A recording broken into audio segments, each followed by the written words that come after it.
Hello, everyone, and welcome to episode 4 of Girl You Know What. I am your host, Tahir. And I'm Keisha. And we are back, of course, with another episode. This is the 4th one.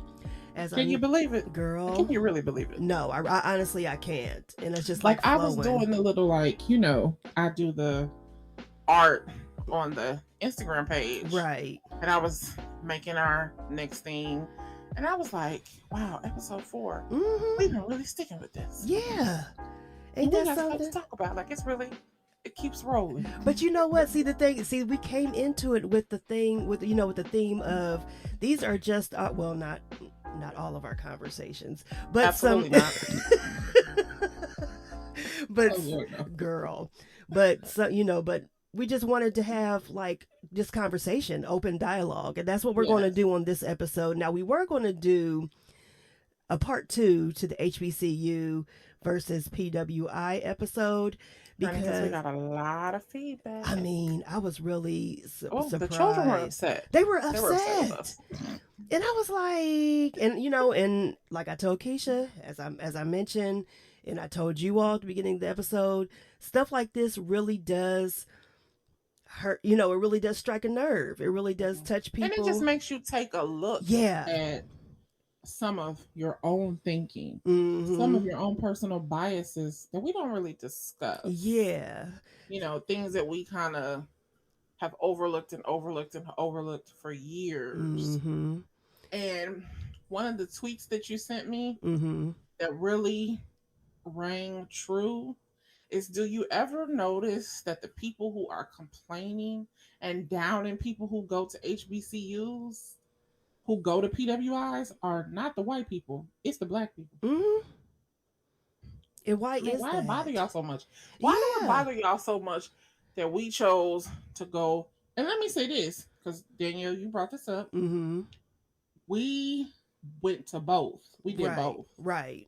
So we're not sitting from a seat saying, "Oh, we're looking down on you," because we went to both institutions, have degrees from both institutions. Well, I do not. Let me take that back. But you attended, you attended long enough, for many years, right? And life happened. Got married, left school, a lot of foolishness that we were not going to. Right. And then I chose a different avenue to complete my degree. Mm-hmm. But, we've been in both situations. Right. And I don't know why it bothers, people so much. Why does it bother some black people to hear other black people saying, it feel good to go be around black people? Right. Why did that make you mad? Exactly. And in this comment right here, this is one of the ones I sent you. That was a comment that I got. It was a question, but I took it as a comment because it was like kind of shady but I'm interested. Okay, I think I sent you this one because I sent her a list of the top ones that I got, just so she can, peruse them and let those marinate, whatever, if we were going to really go into a discussion about this. And besides all that, this episode, we're not going to focus just on this, but it is going to tie into the thought process that triggered a lot of people with this episode. So it's not just about schools, but it's kind of like a wrap up. It's a wrap up. Exactly. Good point. Little potpourri. Potpourri. Y'all ever watch Jeopardy? And it's a category on Jeopardy where they're like potpourri, where it's just everything. We're just gonna talk about everything today. Exactly. So this was one of the questions / comments / shade kind of that I felt it was, and maybe just because I'm a shady person and I looked at it that way. I definitely missed it when you sent it to me. No. I think I sent this one to you. I'm sure I did because I had a bunch of them written down, girl. But this one said, this is the exact question. Why would someone send their child into an environment that does not mimic the real world? So basically saying that you sending them to an HBCU where it's predominant. Now, let's get this out the way real quick. There are white people, there are Asian people, there are Indian people, there are all sorts of nationalities that not only attend, but teach and administrate at HBCUs. But it is predominantly black. That's the purpose. Hello. But basically, why would you want to send y'all think your child? PWIs mimic the real world for black people? Listen, Listen, what is wrong with wanting just to be around your people? I don't know. I mean, just to have a different, and you've made this point too when we were talking about some things where you said that majority of people, especially who go to these, yes, prestigious HBCUs, come Hello. from, okay, they come from like suburban areas, they come from private schools, and they've been around majority white people in their schooling and had majority white teachers. Look, when I read Our Kind of People, Mm-hmm. I forget his name who wrote the book. I haven't read it yet, but it's on my list to read. But when I read that, he talked about, when they vacation at these homes and, you know, when they secluded themselves for the summer and went to this boarding school and how they were educated at this school. Their parents sent them to Howard, Mm-hmm. Hampton, Spelman, Morehouse. Like, Mm-hmm. those were the prestigious universities. They wouldn't be caught. And we're talking about affluent black people. Right. They wouldn't be caught dead at no PWI. Mm-mm.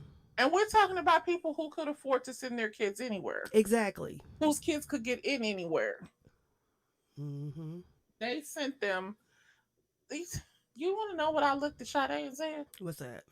Child, listen. We didn't let you educate. We didn't let them educate you for 13 years. Mm-hmm. This is where the buck stops. Mm-hmm. You're gonna go to a HBCU. Right. We didn't get them all the time they needed. Mm-hmm. Girl, I've already told like my nieces. I have two nieces that are 11. Wait a minute, are they? Yeah, they're 11, and I have a 5-year-old and I have a 5-year-old niece and a 4-year-old nephew. I've already ingrained in all four of them. You're going to an HBCU. Yeah, like I mean, you do what you want, of course, but if you choose to go to college, whatever, but you're going to an HBCU. This is where you'll get my full support. Yeah. Because please do not go to. This is how I always feel, and I feel this even when I see. How can I say this and be? This is how I even feel when I see black people who go into businesses that are owned by white people, even small, like little boutique businesses, Mm-hmm. and they feel they're discriminated against. Right. And I be kind of feeling like if I patronize any business that a white person owns, Mm-hmm. I don't expect a level of great service. No. And I don't mean that with any like shade.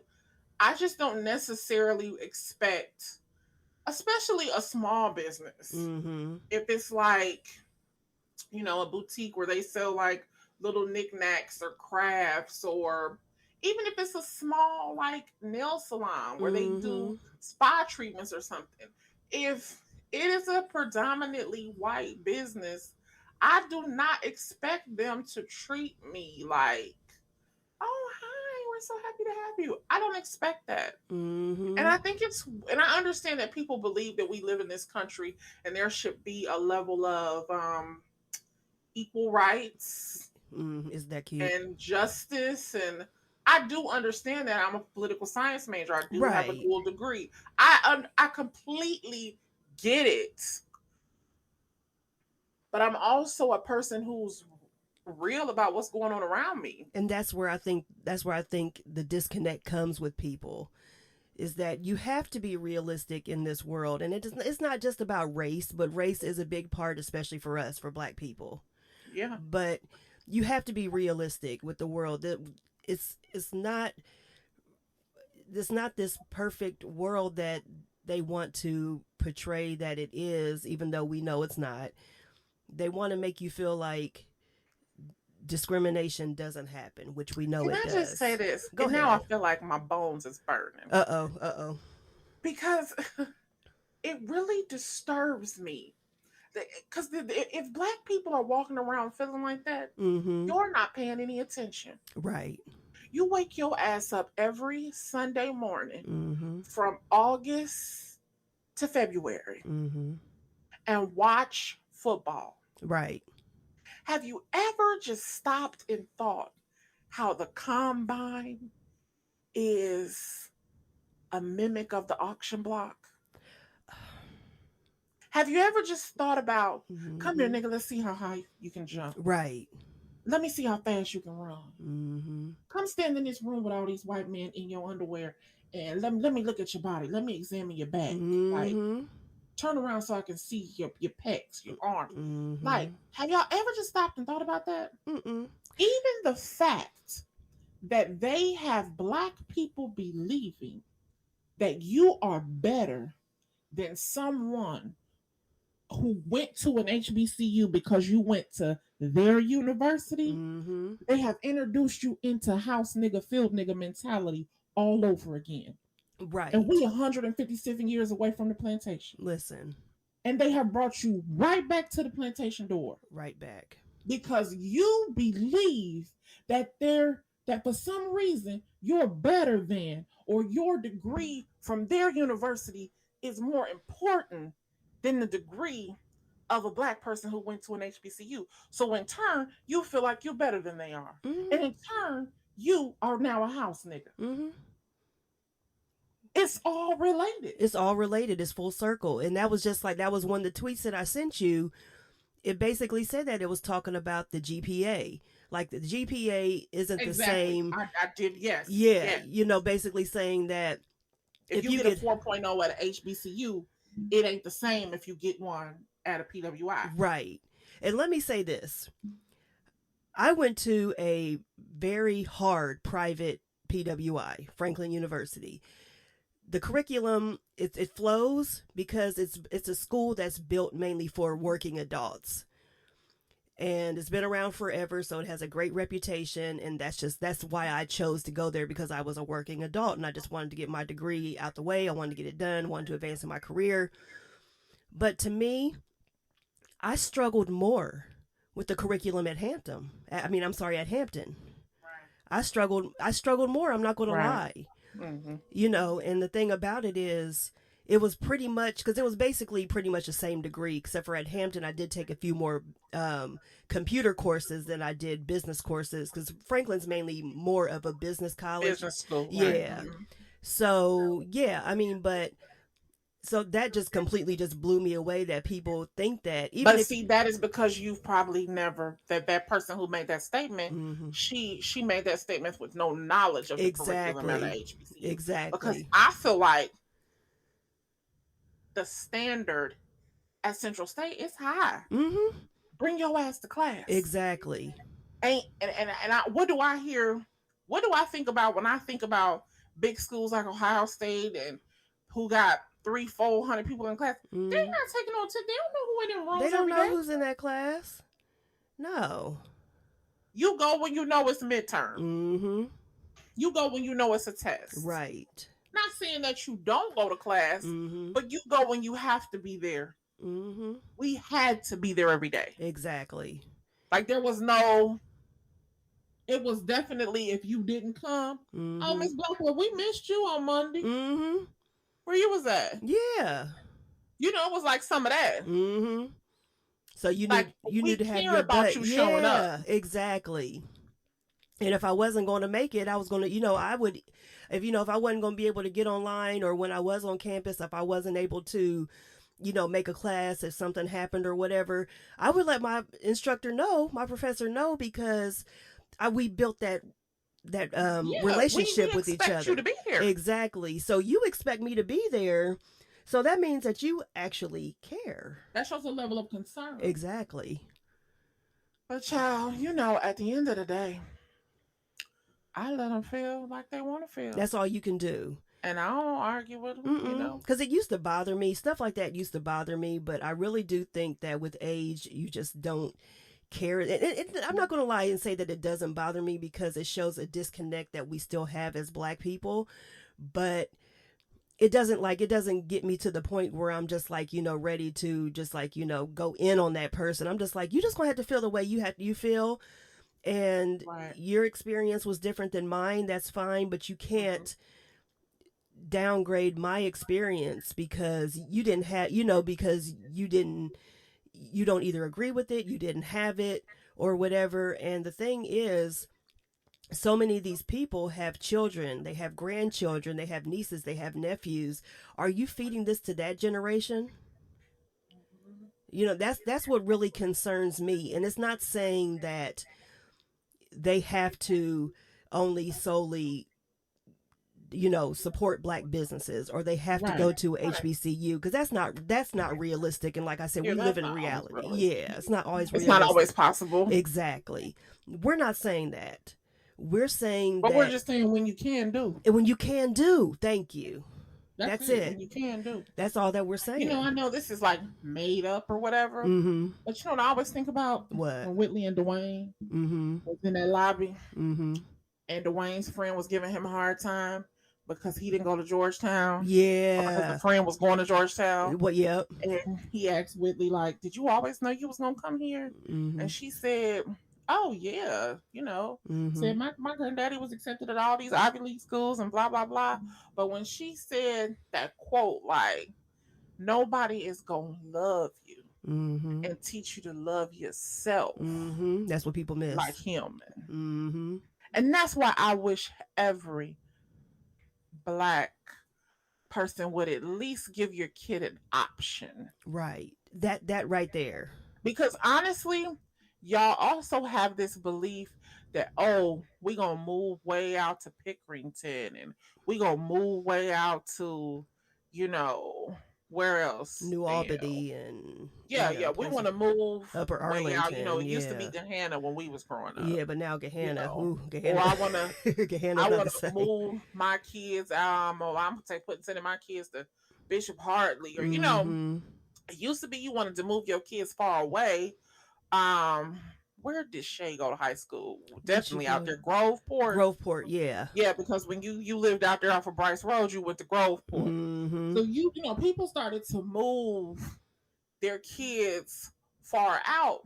And honestly, I would really encourage you to send your kids to an HBCU. Yes. Because your kids, they may come home from school every day, and you may say, how was school? Oh, it was fine. Oh, it was okay. But they're probably not going to, because most kids don't want their parents to worry. Right. Most kids don't want to talk to their parents because they feel like you don't understand. At least give them the option. Show them some videos of like campus life, or, show them something that would entice them to be around Black people. Right. Because you have forced them out into an environment where they are the minority. And I don't care.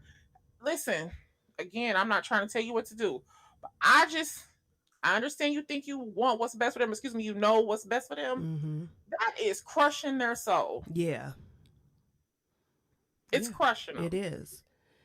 Because let them flourish. Let them go around some other Black people and like take a deep breath and relax. Yeah. Because imagine how we as adults feel when you go to work day in and day out. Even if you're working from home and you on these Zoom calls with all these people and they coming down on you and you around a lot of white people who don't understand you. Imagine being a child. Right. In that same environment. Imagine how it felt. Because I see some people right now who I went to HBCU with, and they send their kids to PWIs. I don't understand that. Allow them to have the same breath of fresh air that you had. Right. They may not make your mistakes. I know some parents like, oh, well, I was partying and I was doing this and I was doing that. Tell them what you did wrong.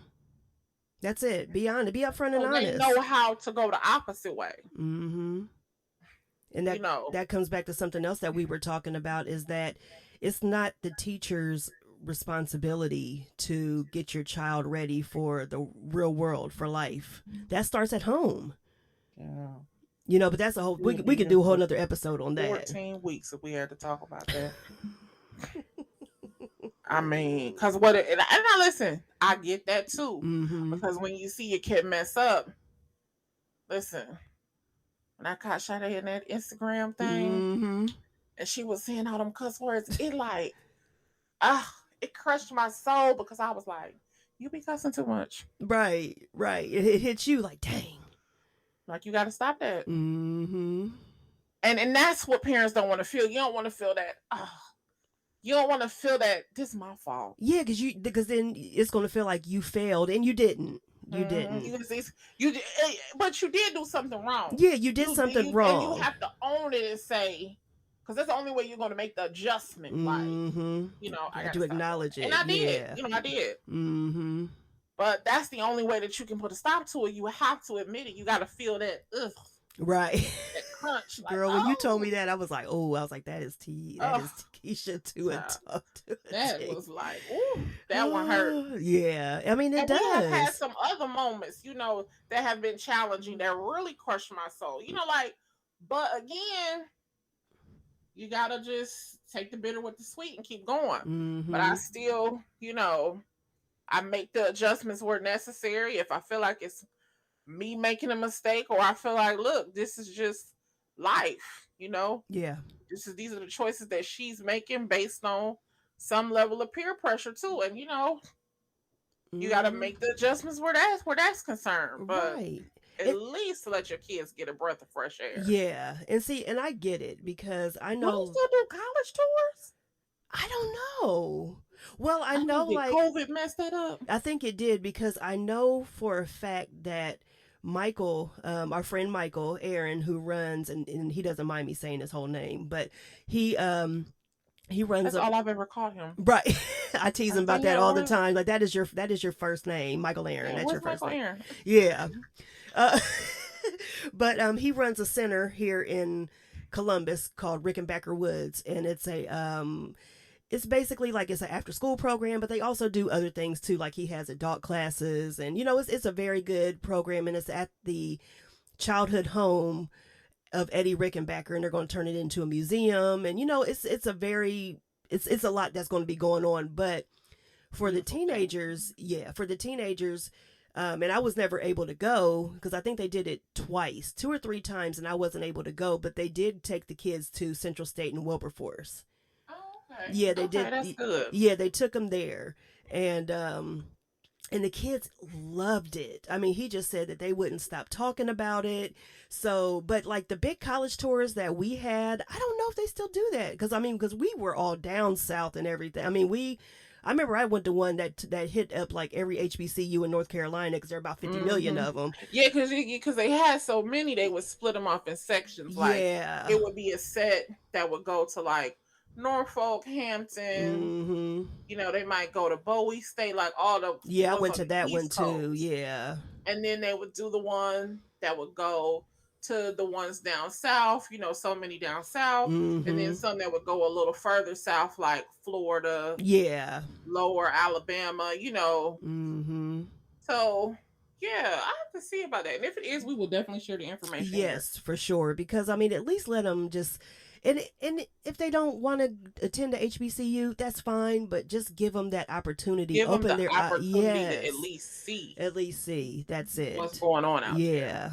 Yeah. Because take my friend, for example, when I interviewed her, and she said, I went to band camp at Michigan State. Mm-hmm. I went to band camp at Hampton. Mm-hmm. She said, I absolutely knew after going to band camp in different places, I'm definitely going to a HBCU.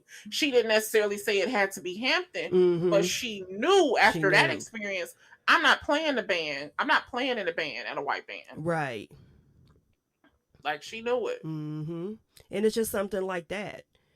Just that simple. Yeah, that's simple. It changed, it changed her outlook on that. Yeah. And the thing is, take yourself back to when we were that age and we were making decisions of what we wanted to do. Did you want to go to college? Did you want to join the workforce? Did you want to go to the military? Your kid has that same option. Right. And, and the reason why I say that, I'm not saying, and, we're not saying that parents don't do that, don't give their children options. But I think that some parents, and I've seen this, they have this hold on their children where it's just like, they're afraid for them to mess up. They're afraid for them to go out in the real world and experience heartbreak and things like that. So they want to send them into an environment that they feel is more comfortable for them. And now I'm not talking about the student, I'm talking about for the parent. And I was going to say, and some parents just have a bias. Yeah, I mean, they just have a bias against HBCUs. That's a majority of them. Yeah. And we Yeah. talk to a lot of people who feel that way. Just have that bias. Yeah. Mm-hmm. So, but other than that, life is just life, and y'all. It just really is. It truly is. Do y'all feel like I'm getting old? Because I feel like, I'm getting old. Okay. I'm telling you. And see, the thing about it is, like, people laugh at me all the time when I say that I hit 40. Seriously, like maybe even a little bit before, but I hit 40 years old, and I was just like, I really don't care. I was like, and I posted a meme about this not too long ago, and it was like how when we were younger, like in our teenage years and our early adult years, when we used to watch our grandparents, if you were fortunate enough to still have them, but just someone of that age, even if it wasn't a grandparent, but you would just watch them and be like, you really don't care. You really just say what you want to say. You really just, and then it's just like, but now I get it. Hey, it's not only that. Okay. Oh, listen. I'm not going to say who she was talking to, right? Oh, Lord. My grandmother was watching TV. Yeah. And my grandmother was looking at the TV and she said, oh, her hair nappy? Yeah. The person she was with said, oh, well, her hair looked like my hair. She said, your hair nappy too. You see what I'm saying? Like, ma'am, are you just out here hurting people's feelings? Yeah. Like, now I'm not at that point yet.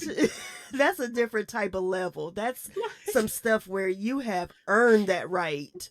Baby. She has earned it. You hear me? Earned it. Okay. And she gonna say whatever. Listen, because my grandfather, God rest his soul, he would just say whatever and just go off on somebody in a second, but that's just who he was, and we knew it. He would tell you about yourself, and I think that is, and for me, and for us who were able to grow up around him and to have that influence from him, and anyone who had someone like that in your life who would just tell you exactly what it is, but you still got that love and support.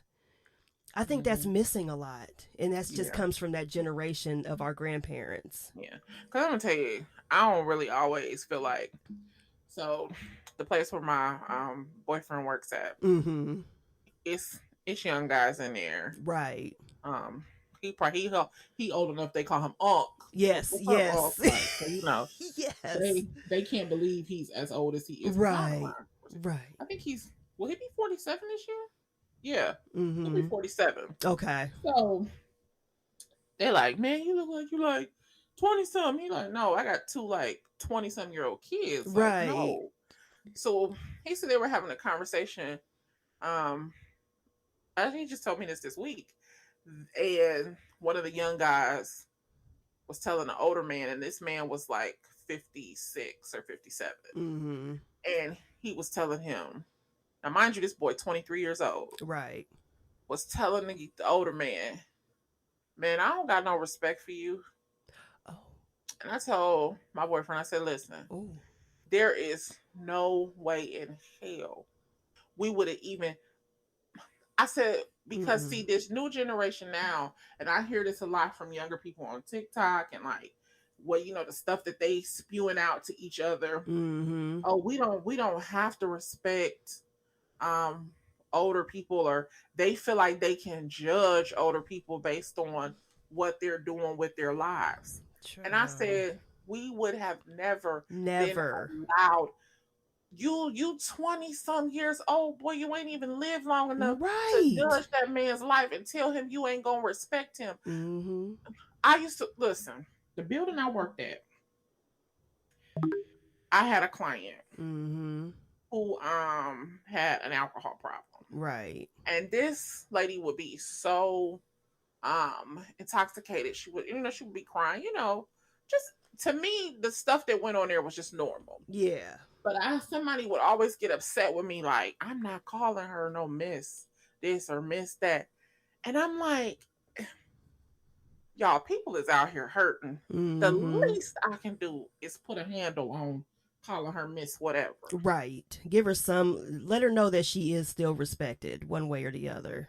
I said, when we was growing up, I told my boyfriend we was growing up, we saw older people who was tripping and drinking and doing stuff they didn't have no business.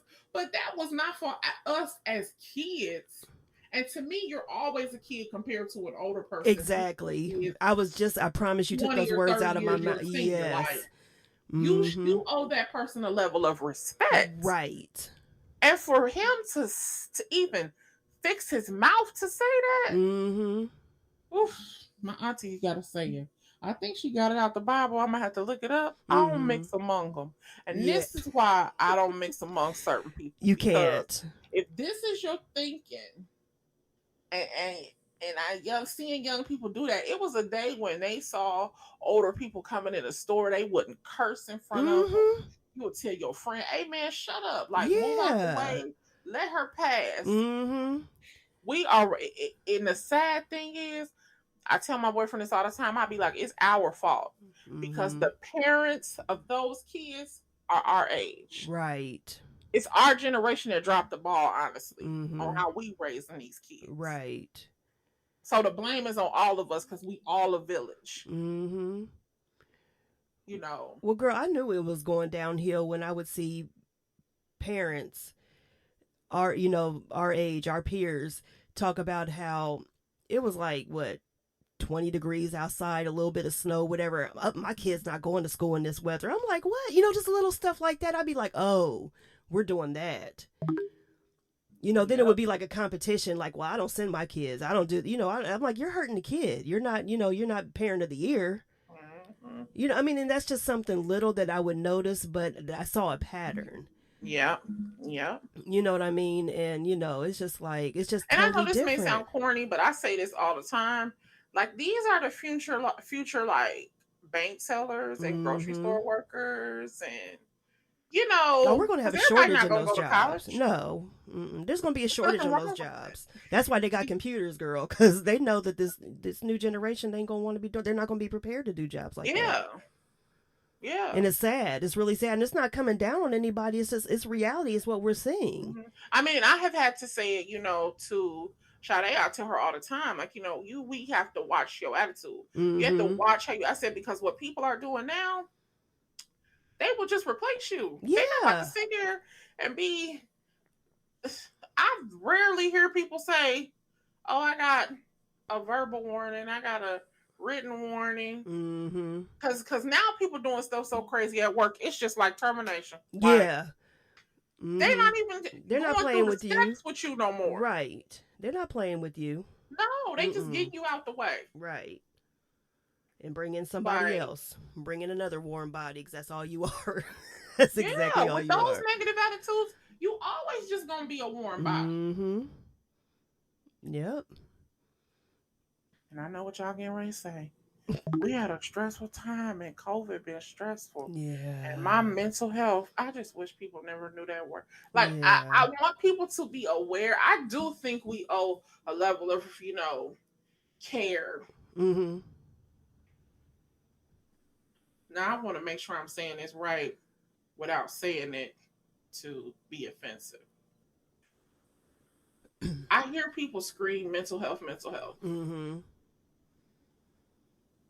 And the people who should really get not saying that you shouldn't. Right. But the people who should get the consideration of mental health don't necessarily get that consideration. Right. And I'm not talking about people who bipolar. I'm talking about, schizophrenics. People who have major depressive disorder. People who are medicating with alcohol and drugs because they're schizophrenic and they're undiagnosed. Right. Like, a lot of those people need help. And some of oh, Jesus, they're going to get me, Lord. Let me just stop. Well, let me say this. I know I felt you coming because felt it coming I'm gonna just leave it alone. because it sounded like you adjust yourself. Like, let me sit up and say, I can feel it through the microphone. Let me leave it alone. Let me leave it alone. Right, but let me say this: as someone who has been and still struggles with mental issues, I know mine because I was diagnosed with, and I'm very open about it. I don't talk about it all the time because I don't, want to, make it seem like I don't do that. Period. But I was diagnosed with anxiety, which a lot of people are. But I was also diagnosed with severe clinical depression, and that's what really got me. Right there was that I really need to stop and just take care of myself. And that's that is serious though. Yeah, like exactly. When we're talking about serious mental health issues, like schizophrenia, like even some forms of bipolar, oh yeah, major depressive disorder, severe clinical depression, like that's serious. Yeah. And sometimes I don't think we notice that we overlook those people because we are so, every time I get right there, we are so focused on people who, I'm not even going to do it. Just go on. Okay. I'm going to do it because it's gonna rub somebody the wrong way. Right. And I'm not trying to diminish your struggle. Yeah. But what we have seen happen, and we've seen it happen with younger people, it's happening with everybody. With everybody, yeah. I get the strong feeling that a lot of people are using mental illness and not see. I look at the mental illness and mental health as two different things. Exactly. You have to separate them because it's not the same. The four that I just said, those are mental illnesses. I think people throw this term mental health around too much. And it's losing its luster. And it's losing its... It's an easy cop-out, I think. I think for some people, it's an easy cop-out. But that is it's troubling for the people who really have issues. And that's the part that I take offense to. Right. I take offense to people throwing things out there just to, like you said, it's a cop-out. When there are people who are actually suffering, who need real services. Yeah. Who not trying to hustle the doctor to get an emotional support animal. Right. Who actually need, like, you would be surprised how many people have, when you see people who can't keep a job and stuff like that and hop from place to place to place sometimes, some of that could be underlying mental health issues, but we don't really dig deep into certain situations. I'm not saying in every aspect, but sometimes in a lot of those issues, that person has undiagnosed mental health issues. Right. And then there's this huge stigma with, okay, let's go talk to somebody. Let's go get you some help, get you some services. I just don't like that. No, and this is like, and I even have people in my family who they won't go talk to somebody. And then I see this all the time. Like if you watch shows like My 600-Pound Life or just shows, just in general like that, where people are trying to get somebody help or whatever. Right. You see where the person always who's against it, well, this person, they can't help me because they haven't done, they haven't lived in my shoes, or they haven't gone through this. If you're severely most people don't want to go to therapy because they know that there is something wrong. That's what it comes down to. It's an excuse. Yeah. What it is. Because that person's not there to, tell you how you should feel or anything like that. It's to help you, because when I went to go talk to the person who I talked to, it got a lot out, for me. And it actually, that made me feel better, getting that stuff out. That's what it's about. And these people are trained to get you to that point, to where you get this stuff out and where you can try to recognize what your issues were. They're not here to cure you. That's not what it's about. And that's what really pisses me off about when people who don't want to talk to somebody. And it doesn't even have to be a psychologist or a psychologist. It could just be just like a therapist. It could be, if you're comfortable with your pastor, it could be just someone who you know, who you trust. It could be a friend. That's, you know what I'm saying? I mean, it's just, it doesn't have to be someone professional. I go to therapy once a week. Oh, listen. Because listen, I am the neighborhood therapist. So it takes a toll on you. And everybody know that. Like, I am the neighborhood therapist, like seriously. And on top of like life-changing things, you know, as we get older and roles reverse and you're required to start taking care of the people who took care of you, you know, I needed somebody to like reason all this out with. Preach. You know? I'm going through the same thing. Sometimes, as you just saw, I don't like to say everything because I don't want to offend anyone. But I end up hurting no one but myself. You know, so I definitely, you know, encourage anybody to get a therapist. Yeah, that's why you need to talk to somebody. You know. Yeah. Yes, indeed. Well, I think we did pretty good today. Yeah, you know? This was just, you know, an episode just to get some things off of our chest and to address some, you know, just, you know, just some things that, you know, have been, that we noticed over the past week, maybe 2 weeks, even conducting the interviews and stuff like that prior to last week's episode. But this was just, you know, basically, like you said, a wrap up, a conclusion of this. And not saying that we won't touch on this subject again, because I'm pretty sure we will. But yeah, so that's so is that all you got today, girls? Is that about it? Yes, I will just say I lied. I watched part 2 of Genius with Kanye West. I still haven't watched it. I'm gonna try to wait until at least a few episodes. So. It's only 3. It's only 3. Okay. I don't know why I thought it was like a complete series, like how they do. No, okay. It's 3 episodes. Okay, so I'll wait till next week. I'll just watch them all together. Yeah, wait till next week and just watch them all. But I couldn't. So. Yeah.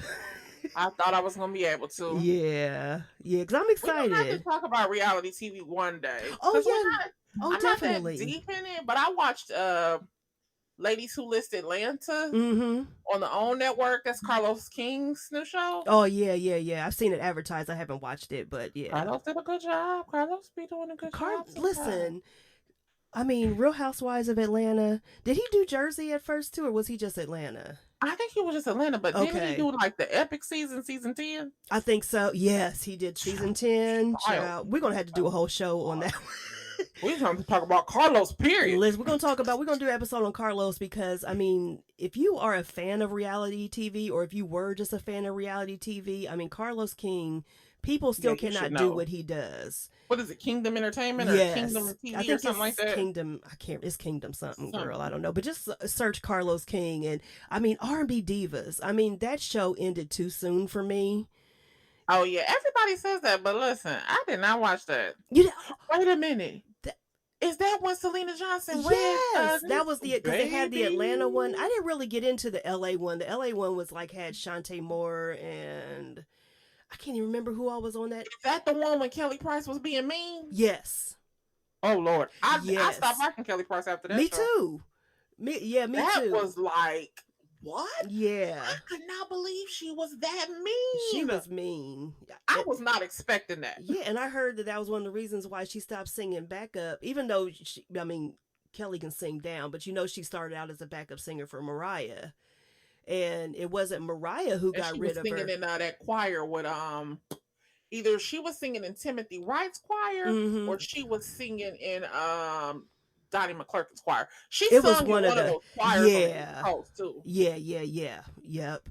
So, but it wasn't Mariah who wanted her to go. It was the other singers, the other background singers, because she was, so she's had a history of, In the words of my grandmother, you ought to be nice to people because you never know where your piece of bread gonna come from. I mean, that part. And she is like, whoop. Yeah, but I didn't really get into the LA one, especially after Kelly Price. But that Atlanta R&B Divas, good Lord.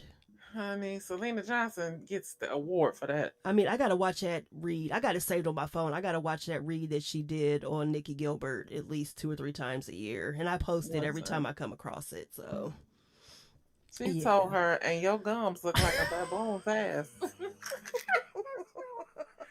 Oh, she said you look a mess with those black gums and all. Oh, Hey, she just, I mean, and it was so Chicago style. Chicago down, honey. Love I all the Chicago mean, people. That was like a straight she didn't take a Chicago read. breath. Yeah. Look, my best friend freshman year was Mm-hmm. from Chicago, Mm-hmm. and when people used to mess her, she was talking about roasting people, Oh and shit, she was like, "Cause I will give out a 21 gun salute." honey.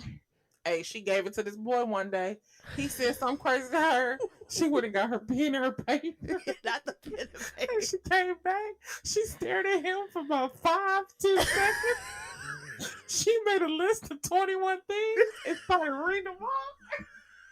You don't fool with them Chicago people when it come to roasting. No, they started the dozens. It Listen. came from Chicago and then made its way around. That's that. Because they gonna roast you for yes. sure. And she cleaned Nikki Gilbert's clock down, girl. Cleaned I mean, that's probably the best read that I have ever, even from these queens out here who invented the reads. That was the best. She got the title for that. The complete and total title. And I know I'm gonna get some flack on that, but if you've seen it, you will agree. So oh yeah, she definitely got the title. Yeah, girl. But but the best part and what people need to realize, she said it's a sin what you have done causing division amongst these women. She told her it's a special place in hell for a bitch like you. Hey, she read her that she day. read her. I mean, that she did. If you have never watched Paris is Burning and you want a lesson on reading, if you've never watched it or you don't want to watch it, watch Selena Johnson, because I mean, she hit every point in a read. She talked about the looks. She didn't scream. She didn't scream. It was calm. Only thing she did was point. That was it. And she didn't point in her face, but she was just pointing at her. And she got up and walked out smooth. Real smooth. Like she was just getting up and like she just said, "Bye, girls." She said, "And I'm out. Bye." And I'm out. Bye. And walked away. And the only person who could say something was Kiki Wyatt. She was like, "Now that was wrong." Before that, she was laughing. That's low. Yeah, that's low. That's so everybody was laughing. Everybody, girl. That is, yeah. If you want to, people get out here and they think somebody's reading or something like that. No. That's a no. Yeah, we'll have to talk about a little bit of reality TV. Yeah, definitely. I don't watch much, but I watch, like I said, I watch a lot of social experiment reality TV. Okay. Yeah, me too. Yeah. Yeah, that's basically what I'm into. So, yeah. Well, guys, we thank you for shows. Absolutely. When we make it to 10, what we gonna do? Girl, we're gonna make something it to 10. special. Yeah, we're gonna have to. Oh yeah. I mean, this is not stopping at all because we got a lot to say. We got people who want to be on the show. I mean, maybe 10 will be our self-care. Episode. That'll be cute. And we'll start setting that up now because the young lady had asked, her name is Ashley Brownie. Mm-hmm. She had asked to, be on so we could talk about self-care, and she is official when it comes to self-care. That's so cute. That's what we'll plan for episode 10, and we'll work the other ones out in between there. Yeah, definitely, because there are people who want to come on and who just want to talk and who just want to promote their stuff. That's perfectly fine, just whatever. But yeah, that's what we're here for. Guess should we start like allow people to advertise with us and stuff? Yeah. Can we do that? Yeah, we definitely need to start doing that, girl. Yeah, we can do commercials in between, break it up. All of that, girl. All of that. Oh, that'd be cute. Yeah, we're gonna we gonna get that together, girl. Yeah, because I was just thinking about that. All right, you guys. Well, I hope you guys have a productive week. Yes. I will just say that life has definitely been life, and I know I probably said that earlier, but it is what it is. But I just encourage everybody to keep your head up. Mm-hmm. Don't let because there's a lot going on in the country right now. I know some people get wrapped up in the news and you get discouraged and you get anxious and you feel like you don't know what's happening, And I hope this doesn't cross any lines, but keep your eyes focused on the Lord. That's it. Pray a prayer. If you follow me on Instagram, Wellness and Women. I try to at least post a scripture every day. Yes. Um, something encouraging, but something definitely uplifting to let you Mm-hmm. know, keep your eyes focused on the Lord. That's it. Don't let these woes of life get you down. Mm-hmm. Stay You can't. positive. That's all Yeah. I say. You guys have a blessed week. Yes. Everybody have a blessed week. I mimic that as well. And we will catch you all on the next one, episode 5 next, y'all. So we'll catch you in the next one, y'all. Bye, everybody. Bye bye.